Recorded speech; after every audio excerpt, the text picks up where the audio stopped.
Welcome to the other side of Lucy Letby.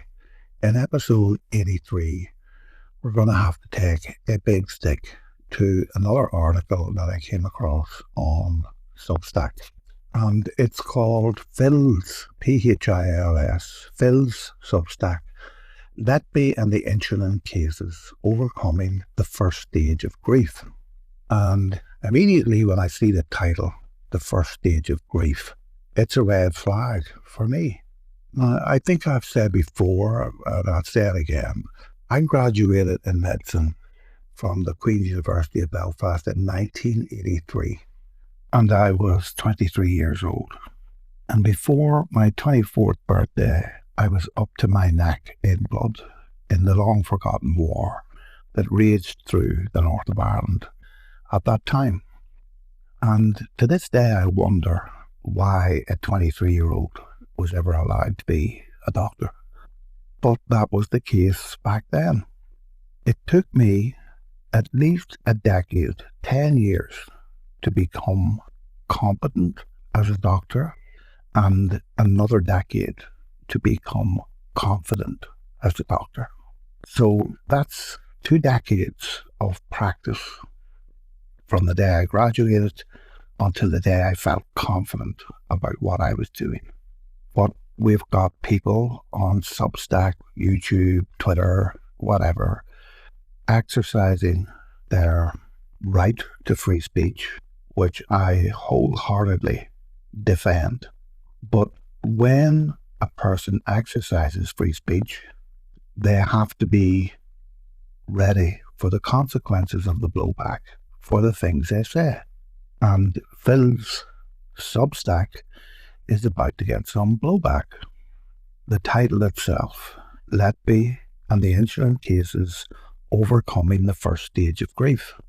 Well, one of the things that you learn as you become competent as a doctor is that all of these things like stages of grief are largely constructs that don't really work in the real world. So in the first decade of me being a doctor, I had to learn to abandon practically everything that I've been taught in university. Not the core sciences like physiology. No, you had to learn more of that. But you had to get rid of bullshit like the stages of grief. If, as a doctor, you are locked in this concept of stages of grief, you're not going to be able to help anybody who's actually grieving. So the stages of grief was a construct created by someone called Elizabeth Ross. I think her name was Kubler-Ross, back in the 1960s or the late 1970s. And the 5 stages of grief, which is a very poor term, but anyway, the 5 stages of grief are supposed to be denial, anger, bargaining, depression, and acceptance. Even though the author of the book, I can't remember the name of it, it was On Death and Dying or something like that, the author stated in the book that these were not stages and were interchangeable. She called them stages anyway. But the reality is that there is no first stage of grief, no last stage of grief, no middle stage of grief. There's just grief. And if someone comes to you and they're depressed, and by depression I mean clinical depression, which we can only reasonably describe as a mood disorder or an affect disorder that seriously impinges on the quality of someone's life. But for the most part, depression is a major part of most people's lives. And if I ask them a question and they said they'd recently lost someone to cancer, for example, someone unschooled in the art of medicine, like our Substack writer, would immediately reach a diagnosis that this person was in the 4th stage of grief, when the truth is that she absolutely detested the person who just died and feels elated.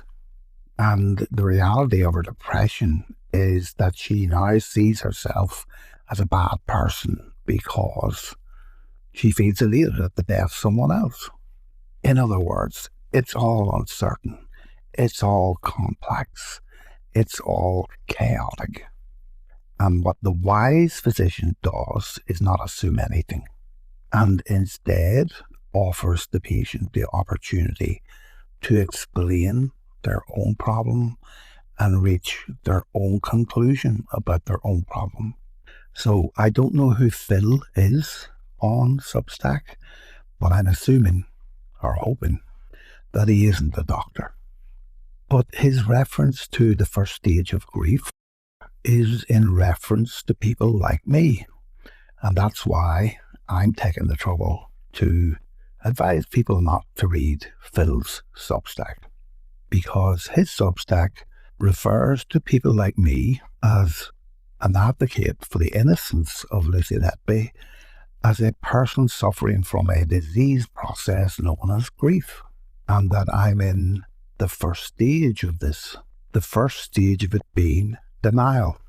Now, one of the odd things that you learn in medicine, and it takes a very long time before the penny drops, is that people will often describe their situation or the problem they're bringing to you or whatever it might be as the opposite of what it actually is.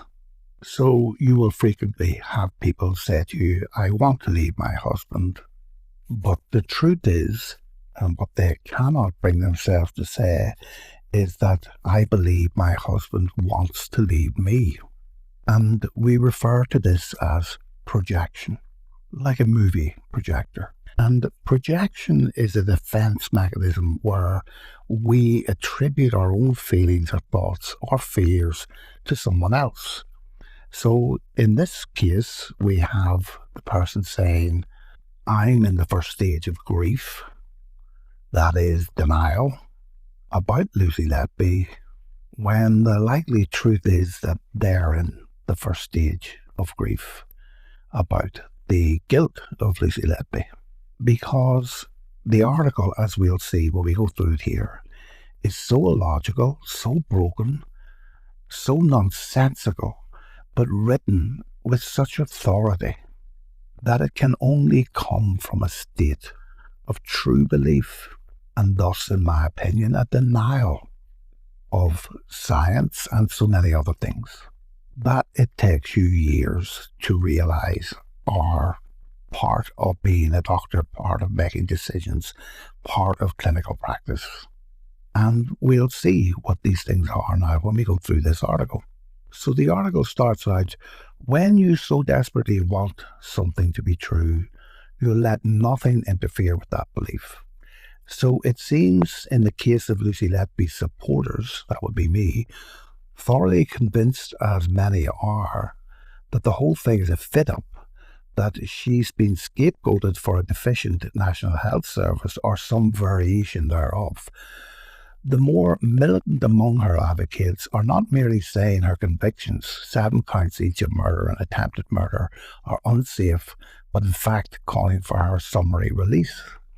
Others are rather more restrained, however, and remain troubled, equals in denial about, the 2 counts of attempted murder by means of insulin poisoning, BBF and BBL. As well they might be. They form the linchpin of the case against her forensically. Once you have her on those 2, the house of cards comes crashing down, and the likelihood that she then did not have a hand in the other 12 instances becomes vanishingly small. Indeed, there is an argument that the Crown Prosecution Service should have pursued only these 2 counts in the first instance, and contingent upon the verdict, gone for some or all of the others. This would have allowed for a much more focused trial instead of the 10-month epic it turned out to be, an unfair burden on jurors, in my opinion. It also risks much evidence getting lost in a haze. Legal hobbyists and internet sleuths alike are found on Reddit and elsewhere, poring over the intricacies of the insulin test results, straining every sinew to reconcile their desire for this woman to be innocent with what the tests show, that these babies had extraordinarily high levels of insulin in their blood. Not double, or treble, or quadruple, or quintuple, but anywhere between 60 and 460 times the normal level for a preterm neonate, depending on feeding status. Some choice examples of the mental gymnastics I described from Reddit follow. I have to be honest, the child death result is very unusual and kind of worrying. That I understand why it looks the way it does. It's very easy to see it as it is. And then another commenter, I still believe Lucy Letby is a victim of a miscarriage of justice, but I can't deny that there's hard things to explain, although not that she's even done it, but that the baby had been poisoned by insulin. And another one, whilst I do lean heavily towards this all being a massive miscarriage of justice, I have to be honest, the insulin cases are still very hard to dismiss. And another one, again, to be clear, I am personally very invested in Lucy Letby being innocent, and like I said, being unable to explain the insulin results don't imply Letby is guilty, but we still lack a robust alternative explanation, other than these tests aren't entirely reliable. So Phil on Substack carries on. It's very easy to see it as it is, he says, as opposed to not how it is. Who are these people? As for being very invested in her innocence, if you're very invested in anything other than the truth, perhaps it's time to politely and quietly relieve yourself of further participation in the discussion and take up a new pastime, if only out of respect for the parents of those infants who either perished or nearly died under Letby's care. Your judgment is coloured by a personal agenda. If, on the other hand, you regard yourself a neutral observer who maintains the insulin tests are inconclusive, it's likely you lack a basic grasp of the relevant biology, specifically the relationship between insulin and C-peptide. One you ought to have if you fancy yourself as an armchair expert in this case. So, apart from anything else, how pompous is all of that? I've just said to you that I would defend this guy's right to free speech forever. But he's saying to other people, you don't have a right to hold an opinion because you're stupid and I'm not. You don't understand biology and I do. You should find a new pastime because your concern for the miscarriage of justice is not justified in a rational society. And then we have the old virtue signalling about the parents. Then Phil goes into a very basic biological description of what insulin C-peptide is, which is the typical naughty model that amateur biologists use all the time. And his conclusion is that just as walking in the snow leaves a trail of footprints, one for each step, so each secreted molecule of insulin leaves behind another of C-peptide. Thus, they jointly increase in the blood in a perfectly linear one-to-one fashion. This is an immutable feature of our biochemistry. The process cannot be cheated. There isn't some backdoor method for your body to make insulin that doesn't leave behind a C-peptide trail. It is the same feature that makes C-peptide an extremely robust, virtually infallible biomarker for endogenous natural insulin, and so by looking at the ratio of one to the other, we can deduce whether the insulin present in someone's blood is natural or not, with caveats to be discussed. Well, that's just bullshit from the start, because if you're looking at something, you first have to determine what you're looking at it with, and it's not the equivalent of looking at one step after another in snow. because the presence of insulin and C-peptide in the body is a dynamic process. It would be more like following 10 people's footsteps in the snow, all moving in different directions. Then he goes on to walk into the same old traps all the time. Owing to the longer half-life of C-peptide, this ratio will always be more than 1 under normal conditions, around 1.5 to 2 in newborns, and typically 5 to 10 in adults, as the half-life becomes longer still. In baby E, it was 0.036. In baby L, the values were beyond the respective lower and upper detection limits, meaning the baby's insulin exceeded 5,000 to 6,000 picomoles per litre, whilst the C-peptide was less than 169 picomoles per litre, so a ratio of 0.034. Now the crucial part, the interpretation. There are few rare, very rare, situations in which the ratio of C-peptide to insulin will invert, i.e. fall below 1. We will come back to those, don't worry. So having been told in the previous paragraph that it is always the case that insulin and C-peptide have a perfectly symmetrical and explainable relationship, we now have introduced in the next paragraph the fact that there are rare, very rare situations in which this isn't the case, and we're going to return to those. The only scenario, however, in which the ratio will violently plummet to near zero is where exogenous synthetic insulin has been administered. This is because, and here we get to the clincher, this is because the standard test immunoassay does not distinguish between endogenous and exogenous insulin. Does it not?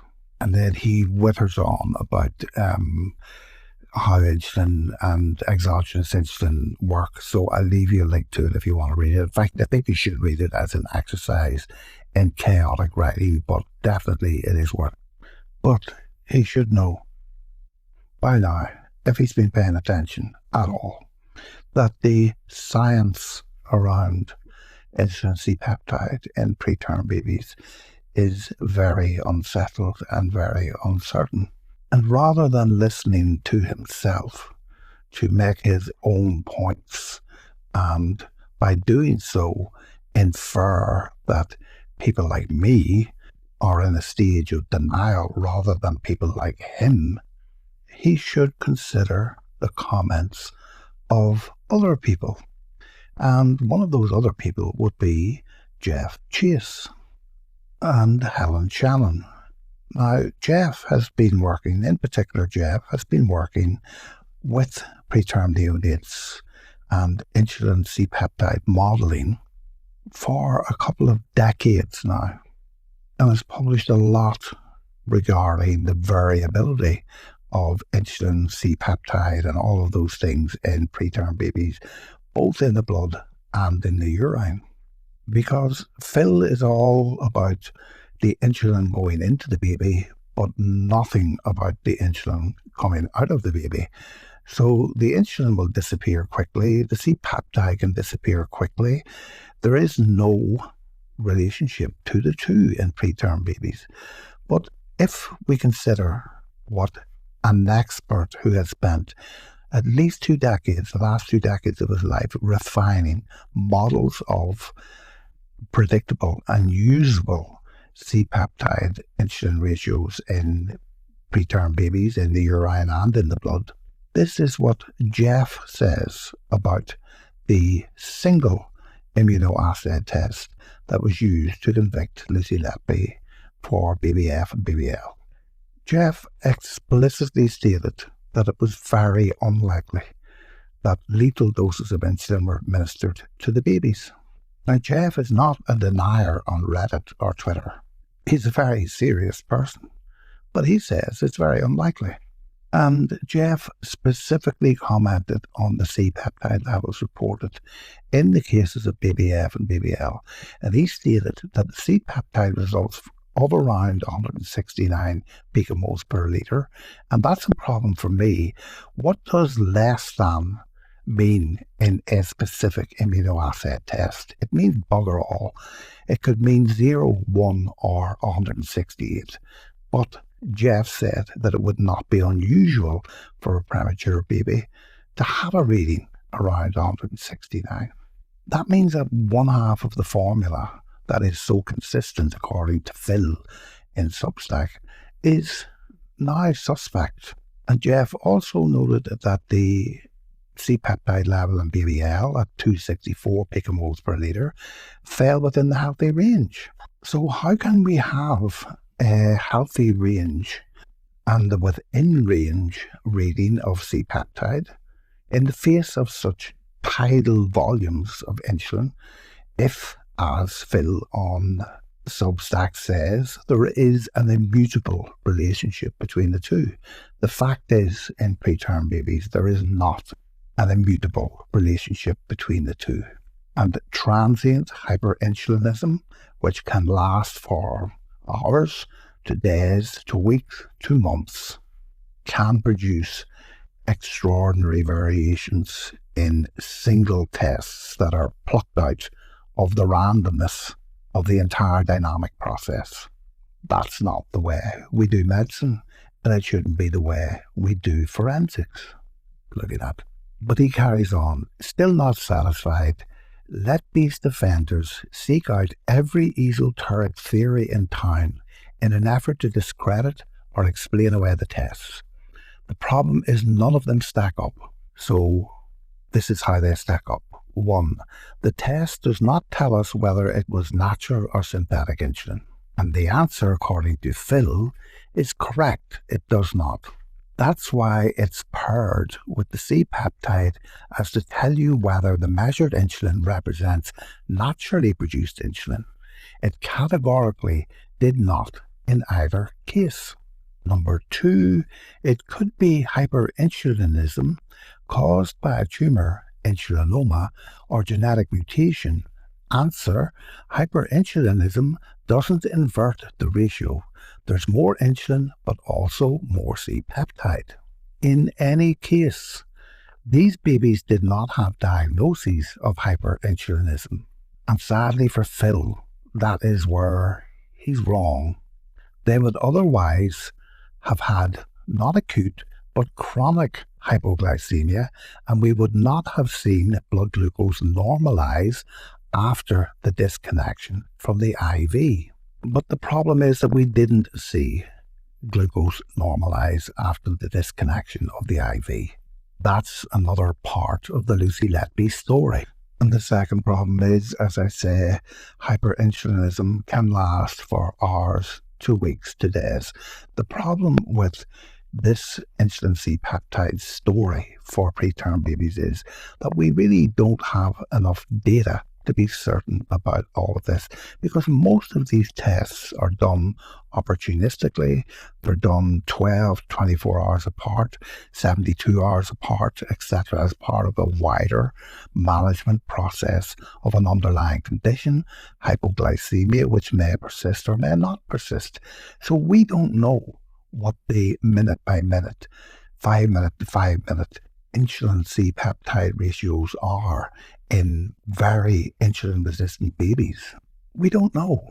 And we have models where the standard deviation is higher than the mean. What that means is, in effect, that the variation is wider than the norm.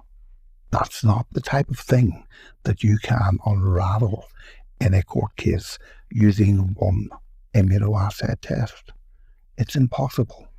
From the IV. And he goes on, 5, 6, 7. By now, a clear theme should have emerged. Other causes for abnormal results are possible. That is not denied. But it is in the extremity of the values observed for babies F and L, combined with the clinical picture, that allows for said possibilities to be definitively crossed out. Wow. you know this guy cannot be a doctor, or not a serious one anyway, if he ever uses the word definitively in relation to a patient. But the problem for Phil too is that what we do know in the very few cases that we do have to compare to, in other words, our Bayesian prior condition, that levels of insulin so high, if they're actually there, as in cases where we have definite exogenous insulin administration, result in devastating clinical presentations, including epilepsy, need for ventilation, complete collapse, complete metabolic collapse in preterm neonates that require days and days of intensive care and often leave behind long-term damage. None of that happened to BBF or BBL. It is inconsistent with the presence of that much external or exogenous insulin. The clinical picture does not support the view that these babies were poisoned by insulin. We have 4 boxes to be ticked. Well, I'm going to add a 5th to that in a second. And the 4 boxes are super high insulin, 2nd, very low or undetectable C-peptide, 3, acute hypoglycemia, 4, normalized blood glucose after the babies came off the IV, and 5, what if your data is a steaming pile of crap? How much of these assertions hold in reality when the data is a steaming pile of crap? None of them hold, do they? So the Lucy Letby case with the insulin C-peptide is so simple and easy to demolish that we'll not carry on reading this that goes on about the handwriting confessions and all of this other nonsense. We're just going to concentrate on how wrong this guy is about insulin and C-peptide, and in particular the cases of BBF and BBL.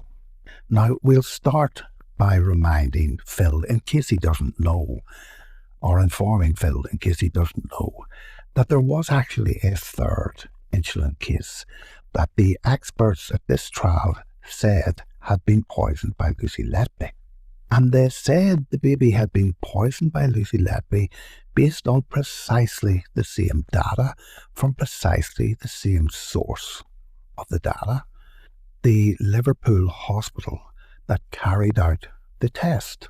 But oddly enough, this baby, even though the reports were written by Evans and signed off by the expert neonatal endocrinologist, Professor Hindmarsh, as definite cases of murder, the 3rd case was dropped. And why was the 3rd case dropped?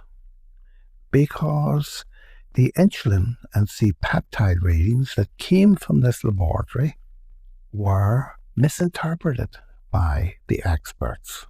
The insulin reading that is in the report that I've seen with my own eyes, written by Gary Evans, signed off on by Sandy Bohan and Professor Hindmarsh, clearly show that this single insulin C-peptide reading that was taken for the baby, not subsequently used as another victim of Lucy Letby, the insulin reading was beyond the upper limit of the capability of the machine to measure it. But none of these so-called experts noticed that. They were so eager and gang-busting to get Lucy Letby found guilty that they didn't even notice that the insulin reading for the 3rd baby, who was supposedly poisoned by Lucy Letby, was so high that the machine couldn't measure it. So it made the number up. And that's where the problem starts for the Lucy Letby case when it comes to insulin and C-peptide. That's where it begins. And it's also where it ends. All of this nonsense that Phil has looked up on Wikipedia or whatever and has assembled into a nice little orderly linear pattern as if that's how the human body works, don't mean a damn if the data sources are inaccurate. And that is one of the things it takes a very long time for a very young doctor to get his head around. Technology promises so much, and in the main, doesn't really deliver. So let's just look at some of the things that are not included in this article. And that's a little business called the regulation of medicine. And because there are so many charlatans, cowboys, snake oil salesmen, and big pharma companies out there who want to tell you that chronic halitosis or smelly breath is going to give you a heart attack and therefore you need to use Listerine every day, an actual case that happened, the practice of medicine is very heavily regulated. In a so far and continuing scenario where dodgy data can be used for nefarious purposes. Therefore, before you can use a test to infer anything, whether it's a diagnosis, progression of a treatment, resolution of a disease, presence of a disease, whatever, the test has to be validated for that use before you can use it. It has to have a little piece of paper that is issued by the European Medicines Agency, the Food and Drug Administration, or whoever in your local area does that type of thing. And this little piece of paper has to say, this test is validated for use in the following circumstances.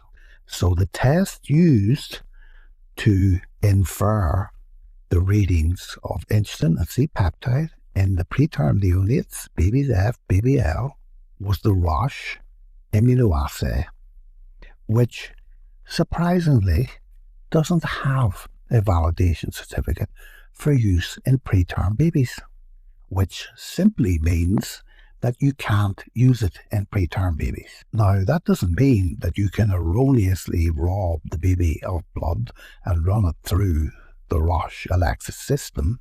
No, you can do that, but the result you get is not a valid result. And it's not a valid result because the test isn't validated for that use. So on that basis alone, that evidence should have been inadmissible in a court of law because it was obtained contrary to law.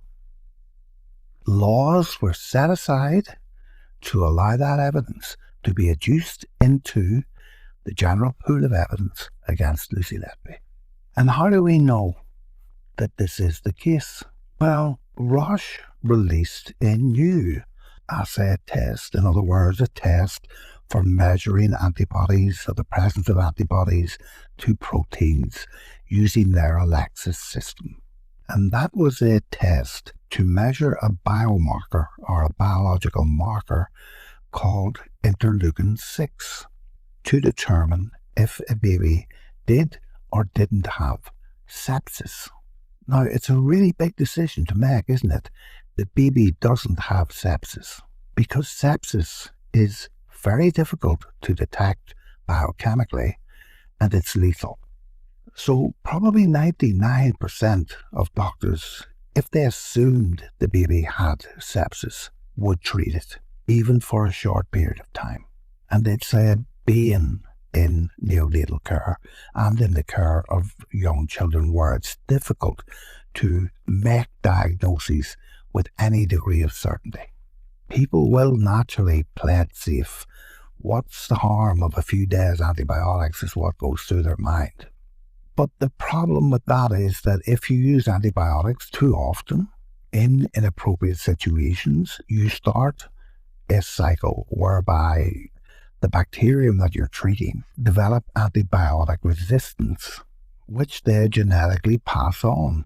And the very limited pool of antibiotics that you have become increasingly less effective because they're overused.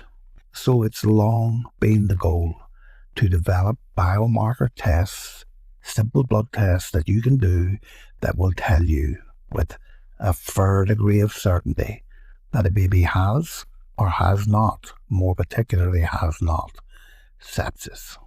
And one of these biomarkers is interleukin-6. So interleukin-6 is one of a group of proteins in the body called cytokines, cytokines.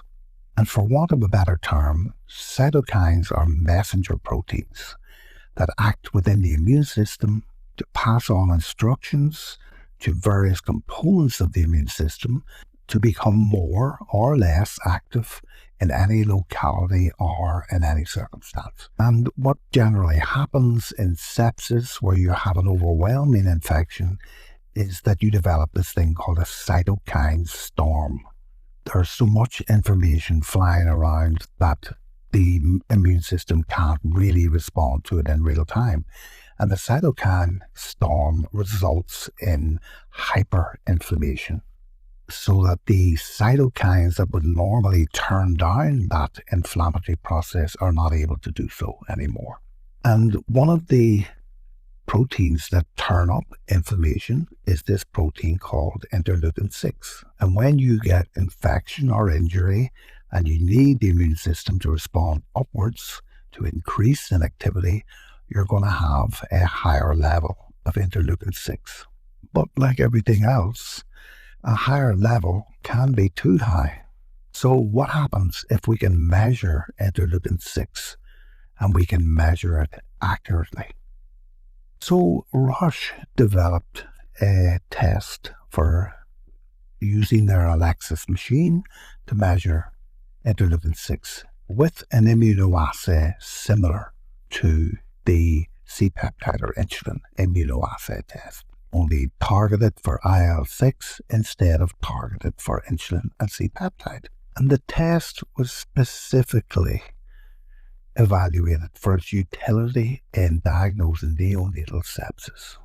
And they used it to validate it, and then in a test in the University of Vienna, they subjected 1,695 preterm neonates to 8,500 tests for the Elecsys IL-6 immunoassay. And the result of this test was that the Elecsys IL-6 immunoassay demonstrated excellent performance for the detection of neonatal sepsis. At the conclusion of the study, there was a 92% chance with a 95% confidence interval that the measurement of the IL-6 with this immunoassay showed that the baby had sepsis.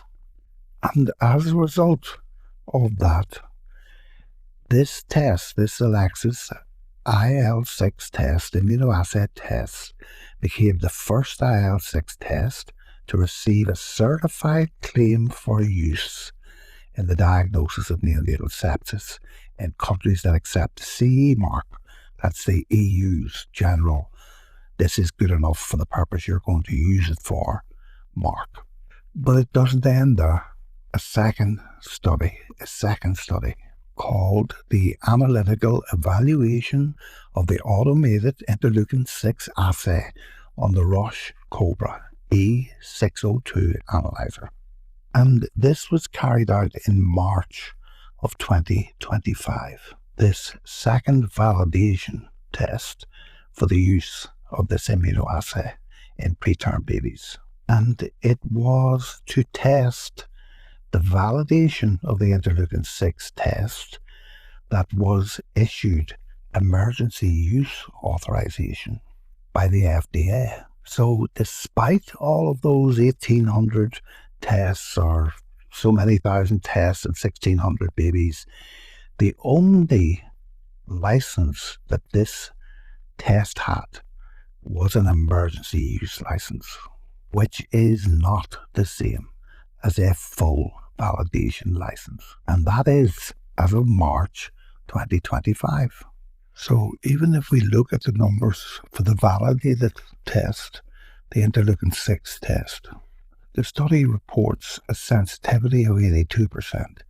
So that means that the test will correctly identify 82% of babies who truly have sepsis. Pretty impressive. But what about the other 18% that it doesn't detect? it has a specificity of 88%, meaning that it correctly identifies 88% of babies who do not have sepsis. But what about the other 12%? Well, in clinical use in preterm neonates, if this is what you rely on, you're going to miss 18% of true sepsis cases and wrongly label 12% of babies with sepsis when they don't have sepsis. Now, if we look at the sensitivity and specificity of the Roche Immunoassay test in the Elecsys system for insulin C-peptide and preterm neonates, what figures do we get? Well, we don't have any because there is no validation. There are no studies on the planet that validate these tests for use in preterm babies. So during the period of Lucy Letby's trial, the in vitro device directive of the EU was in place. And so at the time of Lucy Letby's trial, the use or the agreed use of imports of the Roche Immunoassay test from Germany, where it's manufactured, was covered by the CE mark, or Certificate of Excellence mark, that validates the test for use in the EU. And there is no validation for that test for its use in preterm babies. So no responsible physician would use it, no forensic scientist should use it. Now, all we have to ask ourselves is, are there any equivalent studies for the accuracy of insulin and C-peptide immunoassays in preterm babies? And the answer is a resounding no. That you will look on the European Medicines Agency's website, on the FDA's website, in Roche's website, you will look anywhere and everywhere you want, and you will not find that this test, the insulin C-peptide immunoassay test used to convict Lucy Letby in a court of law, was ever lawfully validated for the use to which it was put. And as someone who has witnessed all his life the promise of technology that failed, I can say for a certainty that that should have been the central argument for Lucy Letby's defence, that there was no validation of this test, either in law before the test was administered or afterwards, as would be the proper conduct of a forensic investigator trying to make a claim for the validity of a test. In the real world, if you were using an immunoassay test in a preterm baby to make a clinical decision about that baby, you would not use one immunoassay test because, number one, it's not validated. Number two, you cannot rely on one test in a dynamic system. So in the real world of forensics, in the real world of clinical practice, you would want a second test to validate the first, or just as likely to invalidate the first. And Phil does the usual thing.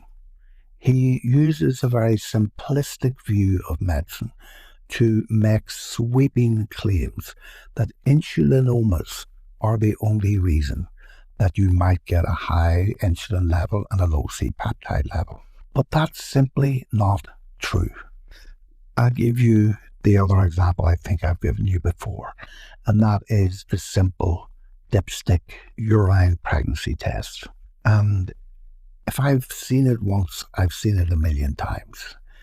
When you purchase that test, it tells you on the test label that it is not accurate when it's carried out before 6 weeks of amenorrhea. Its license, its validation is for use after 6 weeks of amenorrhea to confirm a pregnancy. And that means if you use it 2 weeks into amenorrhea and you get a negative pregnancy test, you could still be pregnant. If you use it 4 weeks of amenorrhea and it gives you a negative test, you can still be pregnant. because you've used the test in an invalid situation, and a seasoned medical practitioner would not rely on that test. Now, if it's positive, you can pretty much rely on it. But if it's negative, you can't. But what Mr. Substack didn't mention either, in the UK, clinical laboratories are regulated as well. Because these tests are so sensitive, you have to do that. Well, 6 weeks after PBL's blood test, the lab reported an insulin level 788% higher than the known value when they were undergoing their evaluation. So to undergo the evaluation, a test is done and it's sent to a lab to see what result they come up with doing the same test. Well, the Liverpool lab came up with the result 788% higher than what the test value actually was. Not 7.8%, 788%. And it isn't people on Reddit or amateurs like me that are concerned about these tests. We have people like Dr. Abdel Ismail, who is an internationally recognized consultant in clinical biochemistry, raising concerns about these tests. And again, if you look at the FDA, the Food and Drug Administration in the United States, you will see multiple complaints about immunoassay accuracy for insulin and C-peptide. What our friend doesn't seem to understand as well. So we need a great deal of skepticism when we're interpreting tests in the patient's interest. The jury in the Letby trial was told that these tests were totally reliable, which is simply untrue.